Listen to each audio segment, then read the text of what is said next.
हरिओम मित्रों, आप सभी का गणेश टीचिंग एकेडमी में स्वागत है। मैं गणेश यादव आप सभी के लिए यूजीसी नेट जीआरएफ इकाई 2 के अंतर्गत आधुनिक काल छायावाद भाग 2 लेकर आए हैं, जो आपके हिंदी साहित्य के लिए अति महत्वपूर्ण है। चलिए अब हम क्लास को आरंभ करते हैं।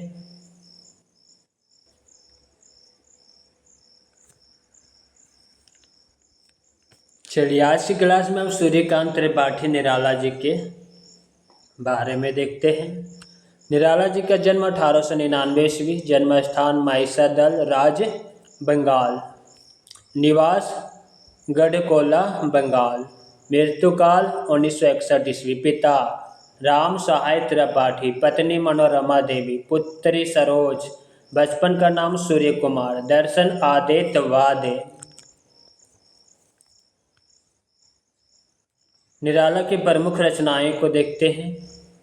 अनामिका 1923 ईस्वी, नए पत्ते 1946 ईस्वी, सरोज स्मृति 1935 ईस्वी, परिमल 1930 ईस्वी, बेला 1946 ईस्वी, चतुरी चमार, गीतिका 1936 ईस्वी, अर्चना 1950 ईस्वी, राग विराग, तुलसीदास ग्रंथ 1938 ईस्वी, आराधना 1953 ईस्वी। यह सभी निराला जी की प्रमुख रचनाएं हैं।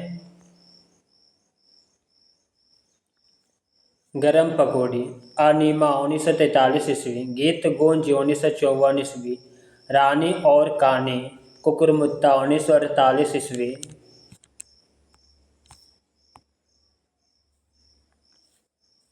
राम की शक्ति पूजा 1936 ईस्वी, स्फाटिक शिला ग्रंथ है। राम विलास शर्मा के मत अनुसार इनकी सर्वप्रथम कविता भारत माता की वंदना 1920 ईस्वी मानी जाती है। इनकी अनामिका एवं गीत गुंज रचनाओं के दो संस्करण प्रकाशित हुए हैं। प्रथम संस्करण का प्रकाशन अनामिका 1927 ईस्वी, गीत गुंज 1954 ईस्वी।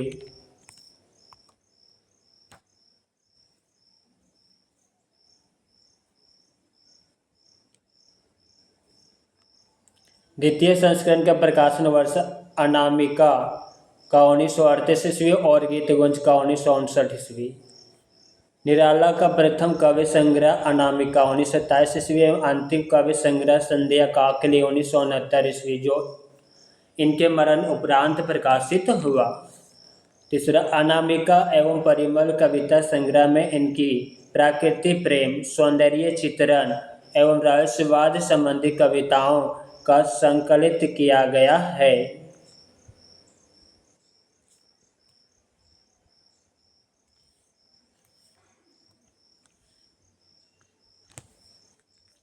परिमल काव्य संग्रह में इनकी निम्न प्रसिद्ध कविताओं को संग्रहित किया गया है, जिनमें से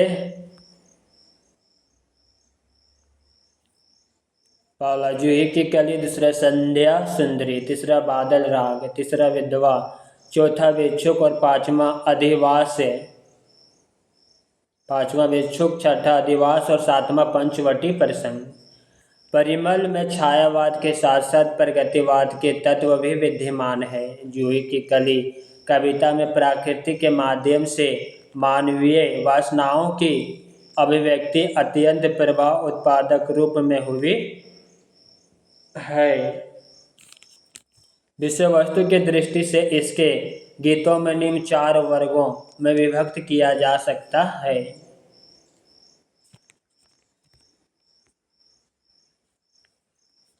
पहला स्तुति परक या प्रार्थना परक गीत, दूसरा नारी सौंदर्य संबंधी गीत, तीसरा प्रकृति संबंधी गीत,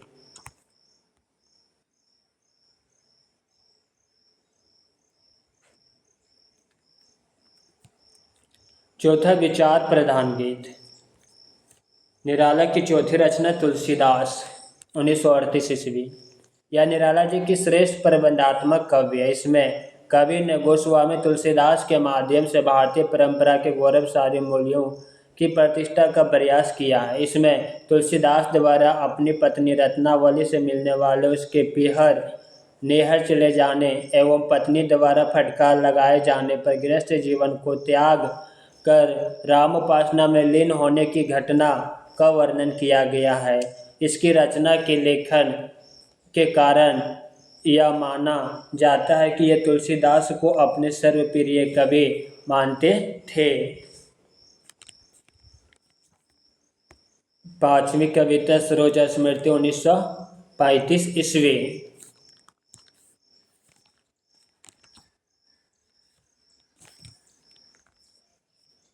सरोज स्मृति यह एक शोक गीत है जिसे कवि ने अपने 18 वर्षीय पुत्री सरोज की करुणा स्मृति में लिखा था।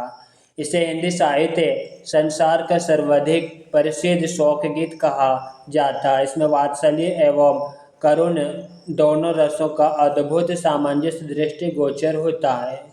छठा राम की शक्ति पूजा 1936 ईस्वी।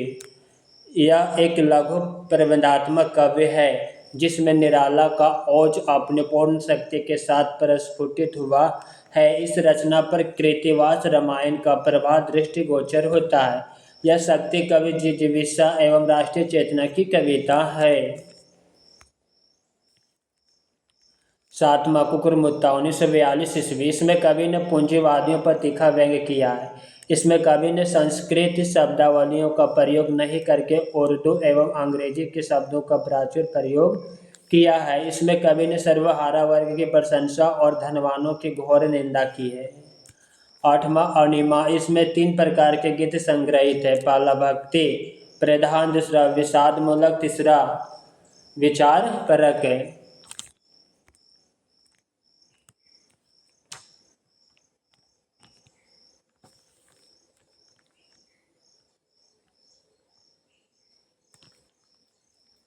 इसमें कवि का दृष्टिकोण अधिक अर्थातवादी और शैली अधिक सरल है। नए पत्ते। इसमें कवि की 7 व्यंग्य प्रधान कविताओं का संग्रह किया गया है। कवि के संबंध में अन्य तथ्य। हिंदी साहित्य जगत में निराला के लिए महाप्राण शब्द का प्रयोग भी किया जाता है। गंगा प्रसाद पांडे महाप्राण निराला आलोचना पुस्तक लिखकर यह नाम प्रदान किए थे। यह हिंदी कविता को छंदों की परिधि से मुक्त करने वाले कवि माने जाते हैं, अर्थात इनको मुक्त छंद का प्रवर्तक कहा जाता है। मुक्त छंद को केचुआ या रबड़ छंद भी कहते हैं।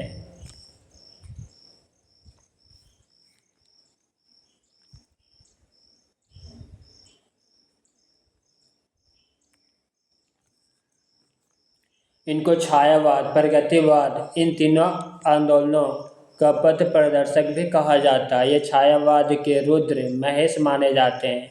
डॉक्टर रामविलास शर्मा ने इनके ओज और औदात्य का कवि कहा है। ये विवेकानंद जी को अपना आध्यात्मिक गुरु मानते थे। इन्होंने मतवाला एवं समन्वय नामक 2 पत्रों का संपादन कार्य भी किया था। द्विवेदीकालीन काव्यों में इनको सर्वाधिक विरोध का सामना करना पड़ा था। प्रसिद्ध ऐतिहासिक लेख भावों की भिड़ंत या लेख बालकृष्ण शर्मा नवीन द्वारा संपादित प्रभा पत्रिका में प्रकाशित हुआ था, जिसमें यह सिद्ध किया गया था कि निराला की बहुत सी कविताएं रविंद्रनाथ ठाकुर की कविताओं की नकल है।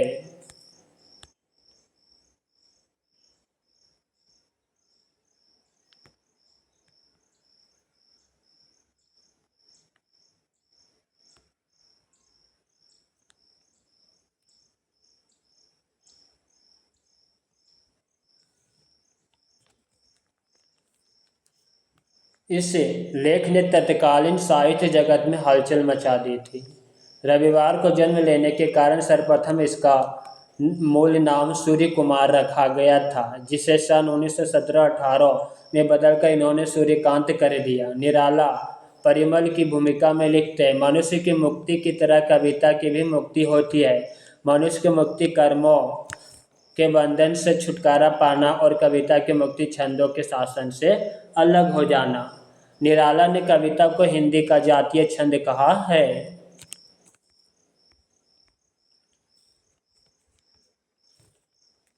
निराला को ओज एवं औदात्य का कवि माना जाता है। इनकी तुलना अमेरिकी कवि वाल्ट व्हिटमैन से की जाती है। निराला को छायावाद का चालक पुरुष भी कहा जाता है। आचार्य नंद दुलारे वाजपेयी ने निराला को शताब्दी का कवि कहा। डॉक्टर नामवर सिंह ने निराला की कविता को शताब्दी का कवि कहा है। छायावाद के प्राकृतिक के सुकुमार कवि सुमित्रा नंदन पंत जी हैं। सुमित्रा नंदन पंत की कवि परिचय। निराला जी के बारे में जितने भी महत्वपूर्ण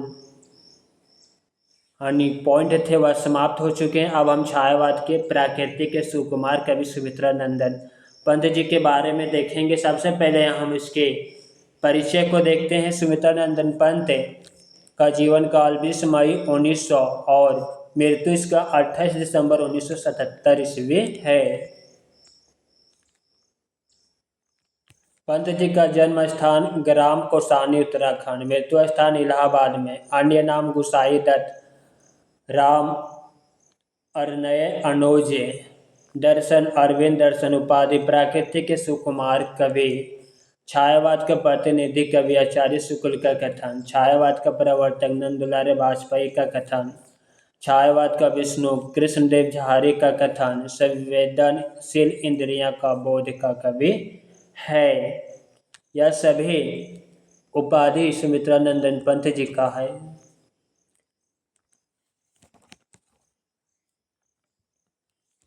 मूल नाम गोसाई दत्त, उपनाम शब्द शिल्पी। छायावाद का विष्णु, प्राकृतिक का सुकुमार, नारी मुक्ति का प्रबल समर्थन कवि। नंद दुलारे वाजपेयी पंत को छायावाद का प्रवर्तक मानते हैं। शुक्ल के अनुसार छायावाद के प्रतिनिधि कवि सुमित्रा नंदन पंत जी है। प्रमुख रचना गिरजे का घंटा 1916 ईस्वी।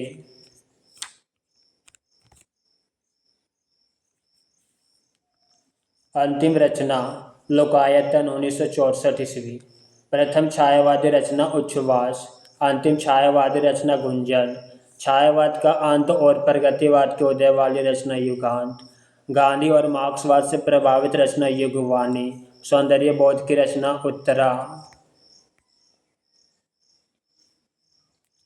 पंत एवं बच्चन द्वारा मिलकर लिखी रचना खादी के फूल। छायावाद का मैनिफेस्टो या घोषणा पत्र पल्लव। प्राकृतिक के चित्रशाला पल्लव। चितंबरा कवि प्रज्ञानपीठ पुरस्कार 1968 ईस्वी। हिंदी साहित्य का प्रथम ज्ञानपीठ पुरस्कार मिला। काला और बुढ़ा चांद।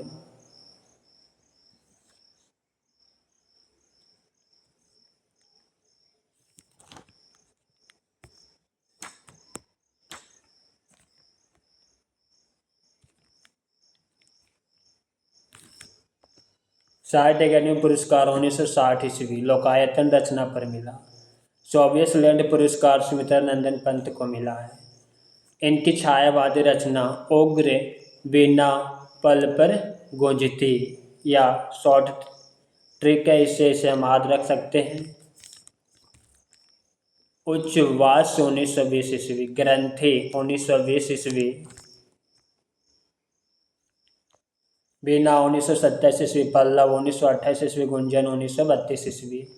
प्रगतिवाद के प्रवर्तन पंत ने किया था।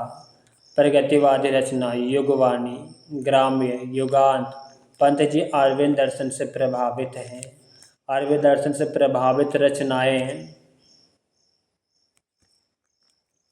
स्वर्ण किरण 1947। स्वर्ण धुल्ली 1947 ईस्वी। उत्तरा वाणी। नवमानवतावादी रचनाएं लोकायतन महात्मा गांधी पर। चितंबरा शशि की तरी। पंत ने परिवर्तन शीर्षक से लंबी कविता की रचना की थी। अपनी रचनाओं में रोला छंद का सर्वाधिक प्रयोग लिया है। पंत जी कोमल कल्पना के लिए भी जाने जाते हैं। इनकी मौन निमंत्रण कविता में रहस्यवादी प्रवृत्ति है। पंत जी की प्रमुख नाटक रजत शिखर, शिल्पी, युग पुरुष, अंतिमा।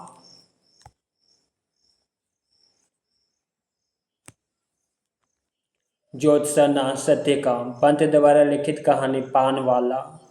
प्रमुख आलोचना ग्रंथ गद्य पद्य शिल्प और दर्शन। छायावाद पुनः मूल्यांकन। पल्लव की भूमिका। पंत की आत्मकथा 60 वर्ष एक रेखांकन। शांति जोशी ने इनकी जीवनी लिखी है। सुमित्रा नंदन पंत जीवनी और साहित्य।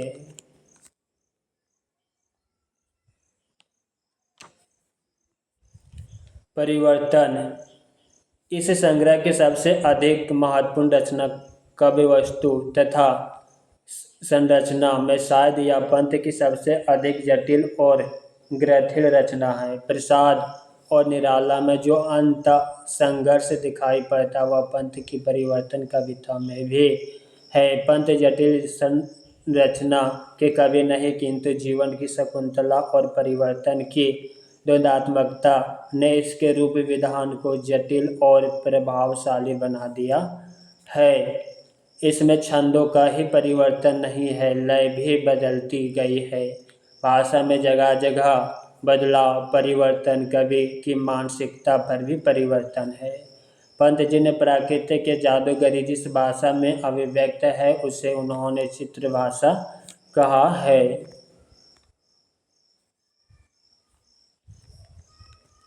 पंत जी, हमें भाषा नहीं राष्ट्रभाषा की आवश्यकता है, पुस्तकों की नहीं, मनुष्यों की भाषा, जिसमें हंसते, रोते, खेलते, कूदते, लड़ते, गले मिलते, सांस लेते और रहते हैं, जो हमारे देश की मानसिक दशा का मुख्य दिखलाने के लिए आदर्श हो सके। सुमित्रा नंदन पंत के लिए कहे गए कथन।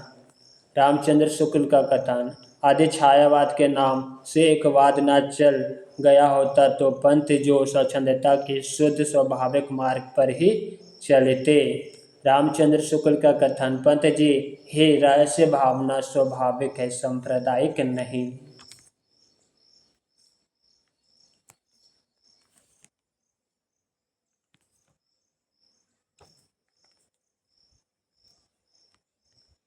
रामचंद्र शुक्ल के अनुसार छायावाद के भीतर माने जाने वाले सब कवियों में प्रकृति के साथ सीधा प्रेम संबंध पंत जी का ही दिखाई पड़ता है। प्रकृति के अत्यंत रमणीय खंड के बीच उनके हृदय ने रूप रंग पकड़ा है। रामचंद्र शुक्ल का कथन। कलावाद के प्रभाव से जिस सौंदर्यवाद का चलन यूरोप के काव्य क्षेत्र के भीतर हुआ, उसका पंत जी पर पूरा प्रभाव रहा है। डॉक्टर नागेंद्र का कथन। पंत की सौंदर्य भावना और कल्पना का प्रसार प्रकृति और जीवन के सुकुमार रूपों की ओर ही अधिक रहा है। पंत जी का कथन। मैं कल्पना के सत्य को सबसे बड़ा पक्षपाती मानता हूँ। मेरी कल्पना को जिन जिन विचारधाराओं से प्रेरणा मिली उन सब का समीकरण करने की मैंने चेष्टा की है।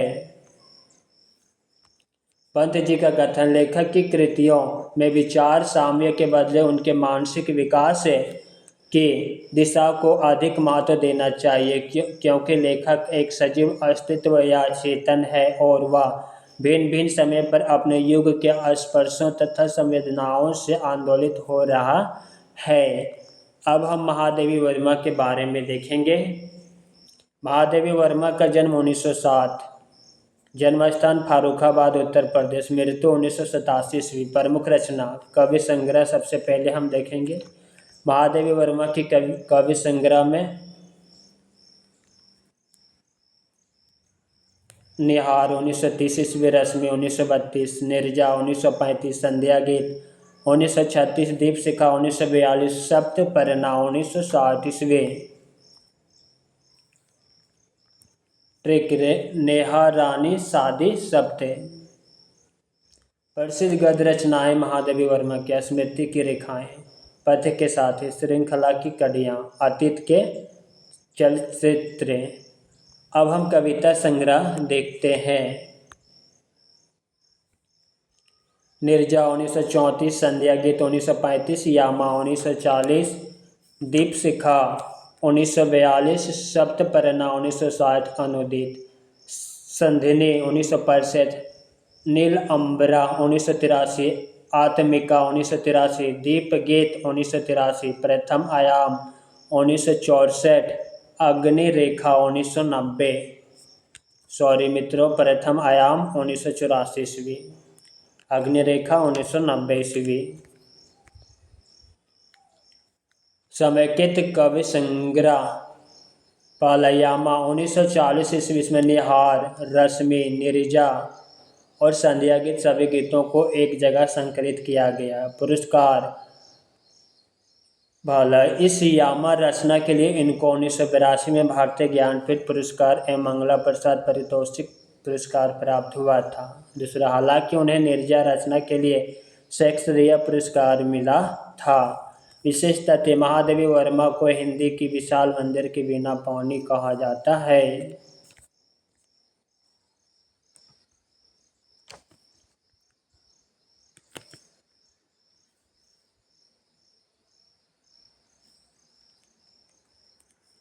इस वेदना को लेकर उन्होंने हृदय की ऐसी अनुभूतियाँ सामने रखी जो लोक उत्तर है।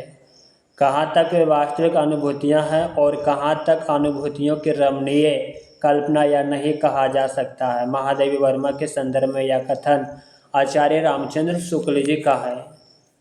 ये आरंभ में ब्रज भाषा में कविता लिखी थी, लेकिन बाद में खड़ी बोली में लिखने लगी एवं जल्दी ही इस क्षेत्र में प्रसिद्धि प्राप्त कर ली।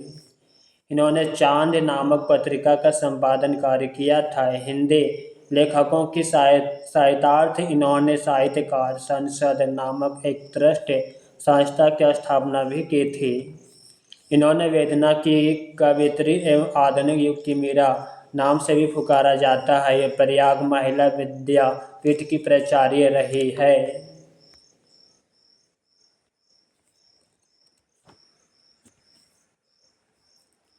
भारत सरकार द्वारा इन्होंने पद्म भूषण से अलंकृत किया गया। अगर हम इनके काव्य को पढ़ें तो काव्य में अलौकिक विराग की प्रधानता देखी जाती। इनका सप्तपर्णा काव्य संग्रह वैदिक संस्कृत के विविध काव्य अंशों पर आधारित माना जाता है। इनके ऋग्वेद में मंत्रों का हिंदी काव्य अनुवाद संकलित है। महादेवी के भाव पक्ष में गांभीर्य व विचार पक्ष में औदात्य के भांति उनके काव्य का शैली पक्ष भी अत्यंत प्रौढ़ व सशक्त है। आचार्य रामचंद्र शुक्ल ने लिखा, छायावाद कहे जाने वाले कवियों में महादेवी जी ही रहस्यवाद के भीतर रही है। इसके द्वारा रचित गीतों या कविताओं की कुल संख्या 236 मानी जाती है। इनको धार्मिक ग्रंथों का ज्ञान अपने धर्मपरायण माता हेमा रानी देवी से प्राप्त हुआ। 11 वर्ष के अल्पायु में इनकी विवाह डॉक्टर रूपनारायण वर्मा के साथ हुआ था। इन्होंने अपनी पहली कविता मात्र 7 वर्ष की अल्पायु में ही लिख डाली थी। विराग की प्रांजल अनुभूति, परिष्कृत चिंतन, काव्य उचित गंभीरता और सौंदर्य शिल्प इनके काव्य की प्रमुख विशेषताएं मानी जाती है। महादेवी जी के बारे में महत्वपूर्ण कथन। बच्चन सिंह के अनुसार महादेवी के विषय का विस्तार सीमित है।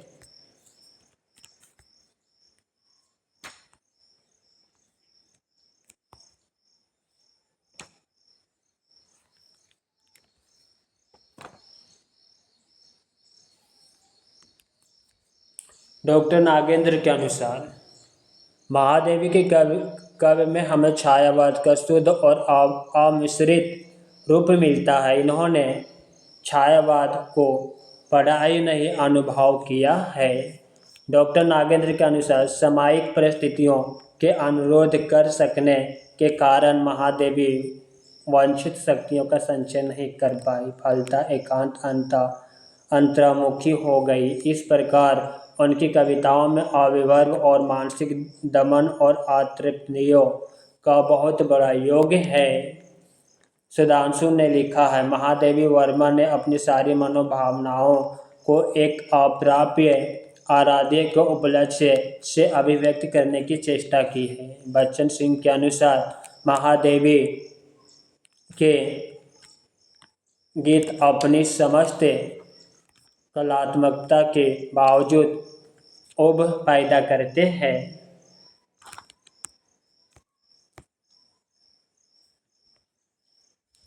रामविलास शर्मा के अनुसार महादेवी और उनकी कविता का परिचय निर्भरी दुख की बदली या एकांकिनी बरसात कहने नहीं दी जा सकती। उन्हीं के शब्दों में उनका परिचय देना हो तो मैं यह पंक्ति उद्धृत करूँगा, रात के उर में दिवस की चाह का शेर हूँ।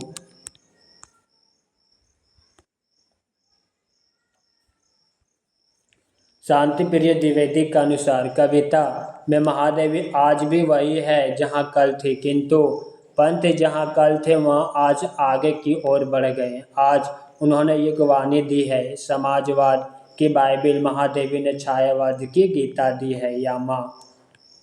यामा ग्रंथ के बारे में बोला गया है। उत्तर छायावाद में श्रृंगार रस और प्रेम भाव की एक अलग काव्यधारा चली थी। इस युग में एक सीमित क्षेत्र में बहुत सी अनुभूतियाँ व्यक्त की गई है। इस तरह की प्रवृत्तियाँ अधिक नहीं चल पाई थी। उत्तर छायावाद के कवियों ने कवि में श्रृंगार, प्रेम और प्रकृति का चित्रण किया गया है। इन कवियों में छायावाद के विकास के लक्षण दिखाई देते हैं।